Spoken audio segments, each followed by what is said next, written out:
Assalamualaikum warahmatullahi wabarakatuh. Nama saya Iza Aulia, jurusan D4 Prodi Arsitektur Bangunan Gedung. Di sini saya akan mempresentasikan studio perancangan 1. Bangunan yang dipilih adalah Galeri Art. Dosen pengampu adalah Ibu Dewi Indriana, STMT. Pertama-tama saya akan menjelaskan apa itu Galeri Art. Galeri Art adalah suatu ruang atau bangunan tempat kontak fungsi seni antara seniman dan masyarakat yang dipergunakan bagi wadah kegiatan kerja visualisasi ungkapan daya citra manusia. Fungsi galeri art adalah 1. Sebagai tempat mengumpulkan hasil karya seni. 2. Sebagai tempat memamerkan hasil karya seni rupa agar dikenal masyarakat. 3. Sebagai tempat pendidikan untuk seniman. 4. Sebagai tempat mengajak atau mendorong meningkatkan apresiasi seni masyarakat. 5. Sebagai tempat jual beli untuk merangsang kelangsungan hidup seni. Kemudian jenis-jenis galeri seni. 1. Art Gallery of Primitive adalah galeri seni yang menyelenggarakan aktivitas di bidang seni primitif. 2. Gallery Art of Classical, galeri seni yang menyelenggarakan aktivitas di bidang seni klasik. 3. Art Gallery of Modern Art, galeri seni yang menyelenggarakan aktivitas di bidang seni modern. 4. Yang terakhir kombinasi, yaitu galeri seni yang menyelenggarakan aktivitas dari gabungan 3 jenis galeri di atas. Kemudian masuk ke dalam studio perancangan yang saya bangun. Yang pertama adalah data existing. Data existing adalah tapak awal di mana bangunan yang akan dibangun di tapak tersebut. Bangunan tersebut masih memiliki vegetasi berupa pohon tanjung di sisi kanan tapak, vegetasi berupa pohon palem di sisi kiri tapak, vegetasi berupa pohon tanjung di sisi kiri tapak. Kemudian, arah dari lintasan matahari di tapak berdasarkan arah mata angin diamati saat pagi hari sampai sore. Matahari terbit dari timur dan tenggelam di barat. Parit selokan selebar 1 meter dengan kedalaman kurang lebih 1 meter. Itu adalah selokan awal sebelum dibuatnya drainase. Kemudian lampu jalan dan tiang listrik yang menghadap tapak depan, dan jalan aspal dengan lebar masing-masing 6 meter. Kemudian yang kedua adalah lokasi tapak. Lokasi tapak terletak di negara Indonesia, Provinsi Kalimantan Barat, Kota Pontianak. Tepatnya di Jalan Veteran yang merupakan pusat kota yang berkembang di pusat perdagangan dan pertokoan serta perbelanjaan. Lokasi tapak terletak dengan berbagai ikon wisata di kota seperti hotel, rumah makan, restoran, fasilitas peribadatan dan perkantoran. Dan lokasi tapak terletak di tempat yang dinilai strategis dan cocok untuk membangun galeri art. Kemungkinan daerah di sekitar lokasi tapak adalah daerah berkembang yang padat penduduk dan dekat dengan pusat perbelanjaan maupun sarana penduduk. Yang ketiga yaitu lokasi. Di sini terdapat detail di mana lokasi tapak dan bangunan yang akan dibangun di tapak tersebut. Luas lahan adalah 3.485 meter persegi, 90 meter kali 38,7 meter. Kemudian alasan pemilihan lokasi. 1. Lahan terletak di tempat yang lumayan strategis. 2. Lahan terletak di samping kafe. 3. Lahan dekat dengan pusat kota. 4. Ukuran lahan yang cukup luas dan tidak terlalu berhimpitan dengan bangunan lain. Kelima, lahan berada di Jalan Veteran. 7. Lahan yang luas akan sangat mudah dilihat dari kejauhan. KDB sama dengan 60%, luas lahan sama dengan 3.485 meter persegi. 3.484 persegi kali 60% sama dengan 2091 GSB 22 meter dari jalan, KLB sama dengan 2091. Hasil akhir adalah 3,3. Artinya bangunan yang dibangun adalah maksimal 3 tingkat. Kemudian studi kasus pertama. Di sini saya mengambil Art Central Space, yaitu salah satu art gallery yang dibangun di kota Pontianak dan menjadi art gallery yang banyak menyediakan event-event unik yang belum pernah ada. Selain itu, Art Central Space juga mengadakan art class, visual art, dan fotografi. Arsitek tidak diketahui. Lokasi Jalan Suiknyo nomor 14 Sungai Jawi Dalam, Kecamatan Kota Pontianak. Kemudian studi kasus 2, di sini saya mengambil Museum Macan. Museum Macan terletak di Kota Jakarta Barat, Indonesia. Keterangan umum, Museum Macan buka sejak pukul 10 pagi sampai 7 malam. Setiap hari kecuali hari Senin. Harga tiket masuk adalah Rp50.000 per orang. Arsiteknya adalah Met Studio Design Ltd. Kemudian studi kasus 3, di sini saya mengambil Kuntaus Gas. Kuntaus Gas terletak di Austria, Kota Linkai. Keterangan umum, memiliki 1.500 lembaran plastik termoforet 3 dimensi membentuk kulit tubuh biomorfik. Memiliki ruang seluas 1.800 meter persegi yang dapat dibagi secara fleksibel. Arsiteknya adalah Colin Fournier. Kemudian studi kasus 4, Solomon R. Guggenheim. Solomon R. Guggenheim terletak di negara Spanyol, Kota Bilbao. Keterangan umum, memiliki bentuk yang unik, ruang yang sangat plastis dan skulptural. Luas area yang berkisar 24.000 meter persegi. Arsitek adalah Frank Gehry. Dan terakhir studi kasusnya adalah yang kelima, Denver Art Museum. Keterangan umum, koleksi lebih dari 70.000 karya yang beragam dari berbagai abad dunia. Museum terbesar antara pantai barat dan Chicago. Arsitek belum diketahui. Lokasi Denver Art Museum terletak di Denver, Colorado. Kemudian masuk ke dalam hubungan ruang, yaitu yang pertama persyaratan ruang. Persyaratan ruang ada 4: pencahayaan, pengawaan, kebisingan, aromatik. Di sini ada 2 pilihan, alami atau buatan. Ruangan yang saya pilih adalah area parkir, showroom, workshop, kasir, area tunggu, ruang pengelola, ruang staff, stockroom, gudang, toilet, minibar, dapur. Total ruang adalah 12. Area parkir, pencahayaan alami, pengawaan alami, kebisingan buatan, aromatik alami. Showroom, buatan, pengawaan buatan, kebisingan buatan, aromatik buatan. Workshop, pengawaan buatan, pencahayaan buatan, kebisingan buatan, aromatik buatan. Kasir, pencahayaan, pengawaan, kebisingan, aromatik buatan. Area tunggu juga sama, ruang pengelola sama, ruang staff juga sama, stockroom sama, gudang, toilet, minibar, dapur, semuanya memakai buatan. Di sini saya banyak menggunakan AC pada penghawaan. Pencahayaan juga buatan, lampu, karena banyaknya patung lilin, takutnya kebanyakan bukaan yang akan mengakibatkan patung, misalnya patung lilin, itu akan mencair. Setelah itu kebutuhan ruang. Ruangnya sama.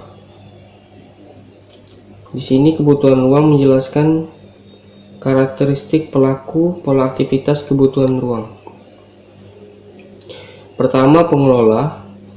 Karakteristik privat, pola aktivitas datang, parkir kendaraan, masuk ke bangunan, memantau aktivitas staf, mengecek karya yang dipajang, masuk ke ruangan pengelola, melakukan kegiatan manajemen keuangan, istirahat, makan dan minum, buang air dan pulang.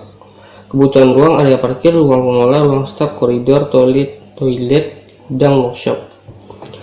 Staff, karakteristik service, kegiatan juga sama, kebutuhan ruang juga sama.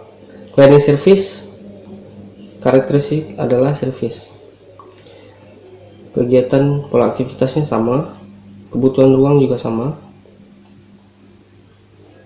Yang membedakan adalah cleaning service tidak memasuki ruang pengelola. Yang keempat, satpam, karakteristik servis, pola aktivitas, datang, parkir kendaraan, masuk ke bangunan, meletakkan barang, memantau area baik dalam maupun luar bangunan, istirahat, makan dan minum, buang air, pulang. Kebutuhan ruang, area parkir, pos satpam, area tunggu, toilet. Kelima, kasir, karakteristik servis, pola aktivitas sama. Kebutuhan ruang adalah area parkir, workshop, ruang staf, kasir, toilet, koridor, ruang pengelola. Keenam, konsumen, karakteristik publik, pola aktivitas, datang, parkir kendaraan, masuk ke bangunan, melihat karya seni, mengunjungi workshop, melakukan transaksi pembelian barang, buang air, pulang. Kebutuhan ruang, area parkir, workshop, kasir, koridor, toilet. Ketujuh, tukang parkir, karakteristik servis, datang, parkir kendaraan, mengatur kendaraan, baik masuk maupun keluar, istirahat, makan dan minum, buang air, pulang. Kemudian kebutuhan ruang tukang parkir adalah area parkir dan toilet. Masuk ke dalam besaran ruang. Di sini ruangnya juga sama, ada 12. Showroom jumlah ruangnya 2, jumlah pelaku 20, besaran ruang 0,8 meter persegi, jumlah akhir 218,2 meter persegi. Yang kedua, kasir, jumlah ruang 1, jumlah pelaku 2, perbesaran ruang 0,8 meter persegi, besaran ruang terhadap pelaku 0,8 meter persegi. Hasil akhir adalah 8,828 meter persegi. Ketiga, workshop, jumlah ruang 1, jumlah pelaku 5, besaran ruang dan besaran ruang terhadap pelaku juga sama. Hasil akhir adalah 51.285 meter persegi. Keempat, area tunggu, jumlah ruang juga 1, jumlah pelaku 5, perbesaran ruang dan besaran ruang terhadap pelaku juga sama. Hasil akhir adalah 13 meter persegi. Kelima, ruang staf, jumlah ruang 1, jumlah pelakunya 10, perbesaran ruang dan besaran ruang terhadap pelaku juga sama, 0,8 meter persegi. Hasil akhir adalah 22,1 meter persegi. Keenam, ruang pengelola, jumlah ruang 1, jumlah pelaku 1, perbesaran ruang dan besaran ruang terhadap pelaku juga sama, 0,8 meter persegi. Hasil akhir adalah 3.549 meter persegi. Ketujuh, stockroom, jumlah ruang 1, jumlah pelaku 5, perbesaran ruang 0,8 meter persegi, besaran ruang terhadap pelaku juga sama, 0,8 meter persegi. Hasil akhir adalah 21,5 meter persegi. Kedelapan, toilet, jumlah ruang 5, jumlah pelaku 5, perbesaran ruang terhadap pelaku juga sama, 0,8 meter persegi. Hasil akhirnya adalah 95,875 meter persegi. 10, gudang, jumlah ruang 1, jumlah pelaku 3, perbesaran ruang terhadap pelaku juga sama, 0,8 meter persegi. Jumlah akhir 34.008 meter persegi. Kemudian yang terakhir 11, area parkir, jumlah ruang 1, jumlah pelaku 15, perbesaran ruang terhadap pelaku juga sama, 0,8 meter persegi. Hasil akhir 951,6 meter persegi. Kemudian furnitur terhadap ruang dapat dilihat dari gambar yang akan saya tampilkan nanti. Dan total dari perhitungan besaran ruang adalah 1424,491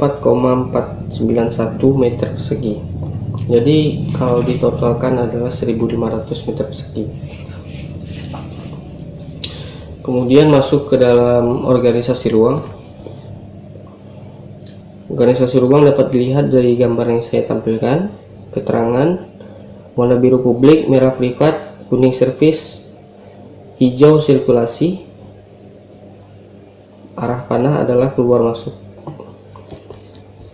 Di sini juga sama, ada 12 ruang. Kemudian bubble diagram, keterangannya juga sama, dapat dilihat dari gambar yang saya tampilkan. Kemudian matriks ruang, jumlah ruang juga 12, area parkir, showroom, workshop, kasir, area tunggu, ruang pengelola, ruang staff, stockroom, gudang, toilet, minibar, dan dapur.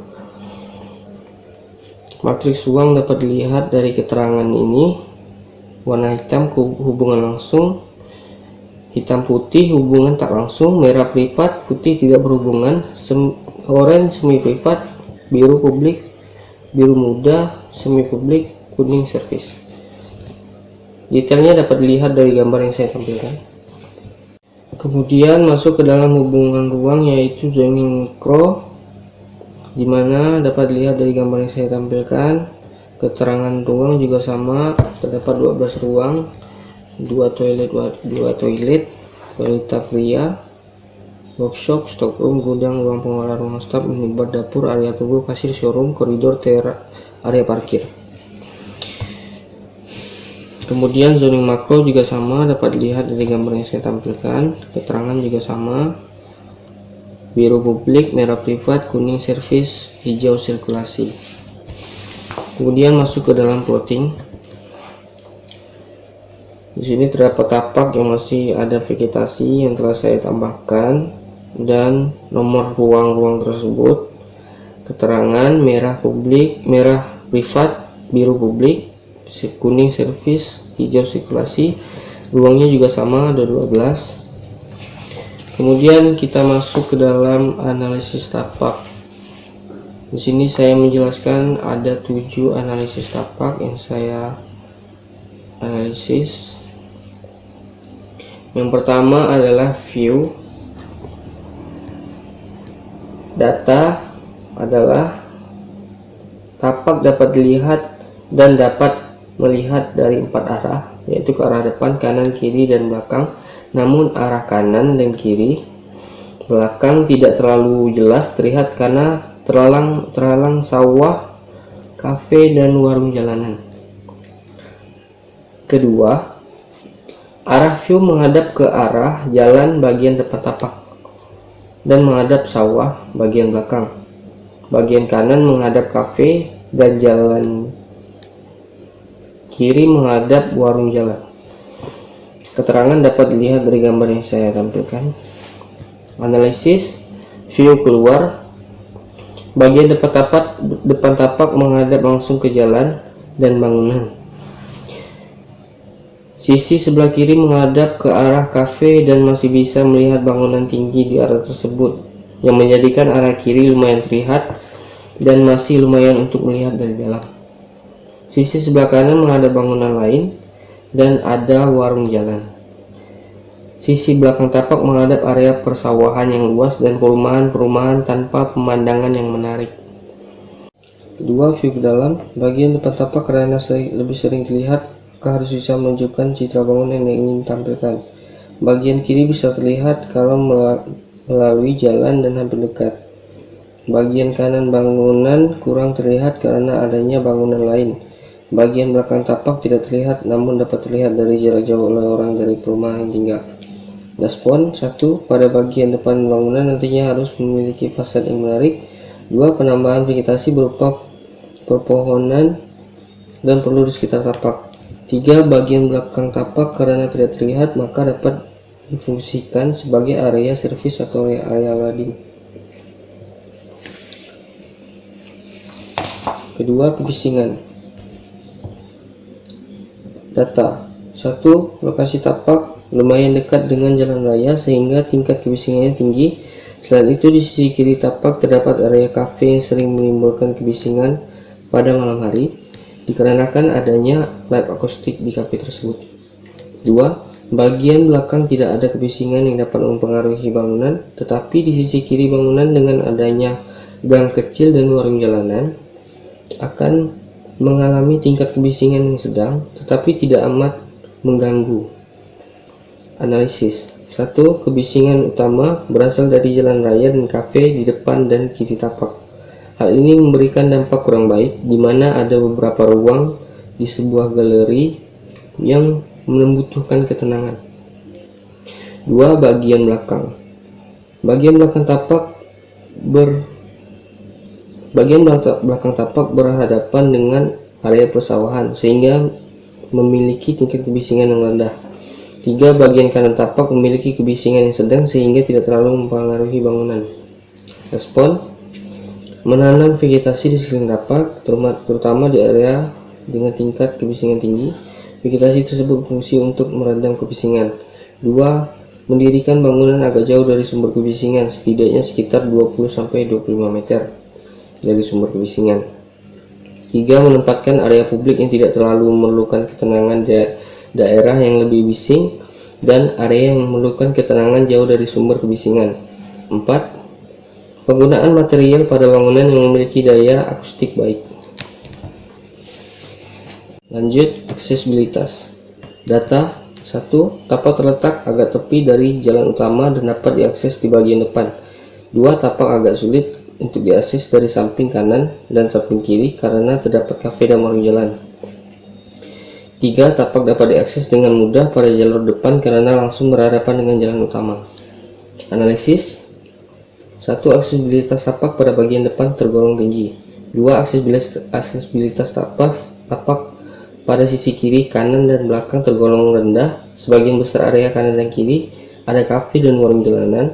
Pada area belakang juga masih berupa persawahan yang berarti belum ada kekerasan jalan. 3. Tingkat keamanan tergolong rendah karena jalur aksesnya rendah, tetapi dapat ditingkatkan keamanan pada bagian depan karena bagian depan adalah jalur masuk akses utama. Respon. 1. Pembagian jalur masuk entrance menjadi 2, yaitu untuk kendaraan dan untuk pejalan kaki. 2. Membedakan jalur masuk dan keluar tapak untuk menghindari kemacetan satu jalur. 3. Jalur pejalan kaki diberi trotoar untuk kenyamanan akses ke jalur masuk. Lanjut, pencahayaan. Data. 1. Terdapat 3 buah lampu di bagian depan tapak yang jaraknya berjauhan kurang lebih 6-7 meter. 2. Tidak ada penerangan di sisi kiri dan belakang tapak. 3. Pada bagian kiri masih ada cahaya karena adanya kafe, tetapi tidak terlalu terang dan masih kurang pencahayaan. 4. Pada bagian kanan tapak hanya ada lampu warung dan lampu gang pada jalan kecil dan juga tidak terlalu terang. 5. Pada bagian belakang tapak tidak ada pencahayaan, adapun cahaya pada perumahan dan itu jaraknya juga jauh dari tapak sekitar 1 km. 6. Pada bagian depan tapak karena lampu jalan tidak sepenuhnya di tepi jalan, tetapi tiang lampu berada di trotoar tengah jalan dan lumayan menerangi tapak pada bagian depan. Analisis. 1. Tapak memilih pencahayaan yang terang dari bagian depan. 2. Tapak memiliki pencahayaan yang lumayan terang dari bagian kiri dan kanan. 3. Jarak antar tiang lampu jalan tergolong jauh. 4. Area yang gelap, tingkat keamanannya rendah di malam hari. 5. Tapak bagian belakang gelap karena jauh dari cahaya. Respon. 1. Peletakan lampu tambahan di sisi kiri dan kanan belakang tapak. 2. Menggunakan lampu tenaga surya solar coil agar hemat energi. 3. Menambahkan CCTV pengawas untuk bagian belakang dan kanan tapak karena gelap pada bagian belakang dan kanan. Karena banyak warga di dalam gang yang dekat pada bangunan, untuk mengantisipasi agar tidak terjadi hal yang tidak diinginkan, dan tentunya pada bagian dalam juga diberi kamera pengawas atau CCTV. Lanjut, drainase. Data. 1. Pada tapak belum terdapat saluran drainase yang memadai, namun terdapat parit di bagian depan dan sisi kiri tapak. 2. Terdapat area resapan air yang cukup baik karena adanya vegetasi. 3. Di bagian belakang terdapat sawah yang mengandung resapan air yang baik, namun terletak di bagian luar tapak dan belum ada parit yang memungkinkan untuk dibuat drainase. Analisis. 1. Area depan tapak cukup aman dari genangan air. 2. Area belakang tapak rawan tergenang air karena tidak ada parit saluran drainase, namun memiliki area resapan yang baik. 3. Tapak rawan tergenang air karena ada sedikit penurunan jalan. Respon. 1. Pembuatan saluran drainase yang memadai dan penambahan vegetasi di sekeliling tapak. 2. Untuk area di belakang dan depan tapak sebelum dibuat perkerasan harus dibuat drainase. 3. Pada bagian belakang dan kanan tapak perlu dibuat drainase agar resapan air mengalir. Lanjut, vegetasi. Data. 1. Pohon palem. 2. Sawah. 3. Pohon tanjung. Vegetasi yang ada pada tapak termasuk vegetasi barier. Pohon palem, pohon tanjung, dan sawah yang terletak di bagian depan, belakang, kanan, dan kiri tapak. Analisis. 1. Adanya vegetasi berupa pohon palem dan pohon tanjung di tapak sebenarnya memberikan dampak positif di mana tampak pada tapak menjadi terlihat lebih hijau dan tidak gersang. 2. Letak tumbuh pohon palem tersebut sangatlah kurang tepat karena menghalangi bangunan pada bagian samping. Tetapi kalau diberi jarak antara bangunan dan pohon lebih jauh, maka akan terlihat bagus. 3. Pada pohon tanjung yang terletak di bagian kiri depan harusnya diganti dengan pohon palem saja. Dikarenakan pohon tanjung memiliki daun yang lebat, boleh ditanam pada sisi kanan belakang bangunan dan sisi kanan depan hanya satu pohon saja, agar tempat parkir jadi lebih teduh dan tidak terlalu panas pada siang hari. 4. Untuk sawah di seluruh daerah tapak dan semak-semak liar dapat diratakan pada saat pembangunan dan tentunya harus mendapatkan izin dari pemilik sawah tersebut. Respon. 1. Penanaman vegetasi berupa pohon tanjung perlu jenis rembosa mini dan pohon palem di sepanjang tepi tapak, tapi tidak menutupi jalur akses masuk dan keluar. 2. Mengurangi penanaman pohon tanjung dan menambah 3 pohon mangga di bagian belakang kanan bangunan untuk sirkulasi udara yang baik dan meratakan sawah pada bagian depan tapak. Lanjut, lintas matahari. Data. 1. Matahari terbit dari timur pada pukul 5 pagi dan tenggelam pada pukul 5 sore. 2. Matahari berada di atas tapak dan sangat terik sekitar pukul 11-12 siang. 3. Matahari mulai terbenam sekitar pukul 2 dan panasnya berkurang terus sampai pukul 5 sore. Analisis. 1. Di daerah Kota Pontianak, Kalimantan Barat, penyinaran matahari terjadi di antara pukul 9 sampai jam 3 sore dengan tingkat kepanasan dan radiasi tinggi. 2. Perkiraan matahari terendah terjadi sekitar pukul 3 sore sampai 5 sore. 3. Penyinaran matahari pagi yang tidak terlalu terik dan baik untuk kesehatan karena mengandung vitamin D terjadi di sekitar pukul 6 sampai 9 pagi. Respon. 1. Tapak menghadap ke arah selatan, maka pada bagian kiri dan kanan ditanami pohon-pohon dengan jarak tidak terlalu rapat. Pohon-pohon ini berfungsi untuk menghalangi cahaya matahari sore yang menyilaukan, sehingga intensitas cahaya yang masuk tidak terlalu menyilaukan. 2. Pada bagian depan tapak dan belakang tapak juga ditanami pohon dan tanaman kecil untuk melindungi tapak menerima panas tidak terlalu terik di siang hari. 3. Pada bangunan diberi kaca yang agak gelap agar matahari tidak terlalu masuk ke dalam, dan ruangan yang perlu suhu yang sesuai diberi AC. Untuk ruangan yang terdapat koleksi patung lilin.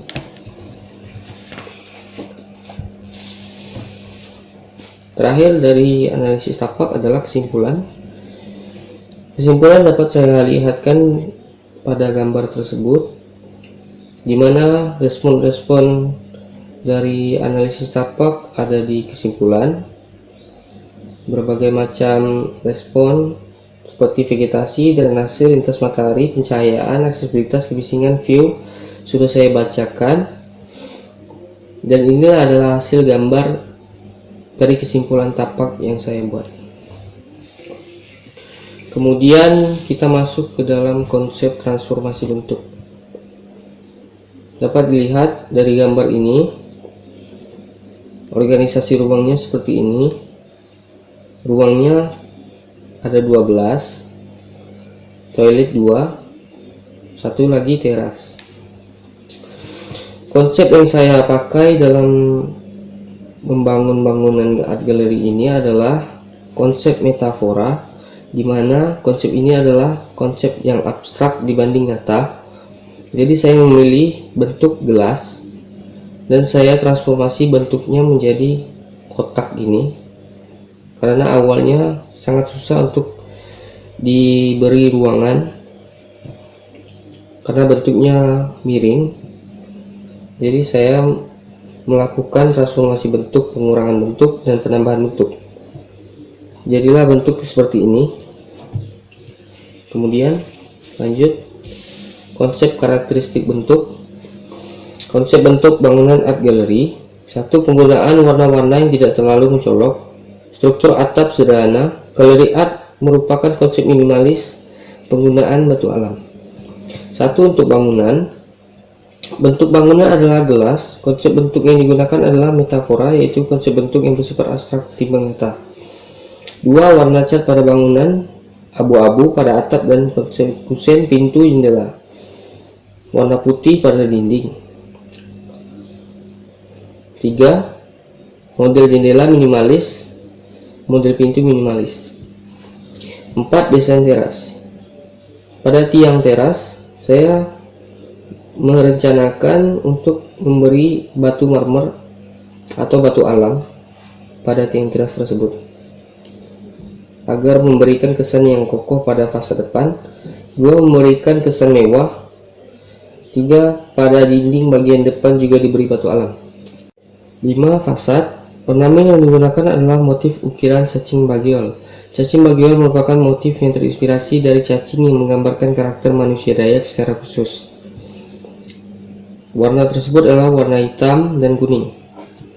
6. Struktur atap adalah atap perisai. Lanjut, ini adalah gambaran denah yang saya bikin dari konsep bentuk dan transformasi bentuk. Kemudian ini adalah tampak bagian depan, skalanya adalah 1:100. Ini adalah tampak bagian kiri, dan ini tapak bagian kanan. Sekian penjelasan dan presentasi dari saya. Mohon maaf jika ada salah kata-kata. Wassalamualaikum warahmatullahi wabarakatuh. Terima kasih.